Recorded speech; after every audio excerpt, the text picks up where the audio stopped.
యేసుక్రీస్తు నామములో అందరికీ వందనములు, శుభములు.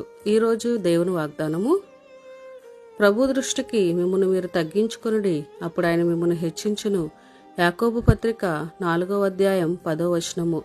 మోషే భక్తుడు తను రాజకుమారునిగా అనిపించుకొనుట కంటే క్రీస్తు విషయమే నింద గొప్ప భాగ్యమని ఎంచుకొని అల్పకాల సుఖభోగములు అనుభవించుట కంటే దేవుని ప్రజలతో శ్రమ అనుభవించటం మేలని అతడు తనను తాను తగ్గించుకొనెను. కొన్ని లక్షల మంది ఇశ్రాయేలు ప్రజలకు నాయకుడిగా ఉండి వారిని నడిపించెను. అదేవిధంగా మనకున్న స్థితిని బట్టి, ధనమును బట్టి, అందమును బట్టి, ఇంకా ఘనమైనవి ఏవైనా కలిగి ఉన్న వాటిని బట్టి మనల్ని మనం హెచ్చించుకొనకూడదు, అతిశయపడకూడదు. మనం దేవుని కలిగి ఉన్నందున అతిశయించాలి.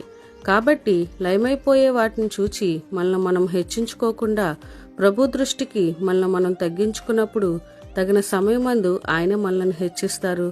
దేవుడి వాక్యం దీవించునుగాక. ఆమెన్.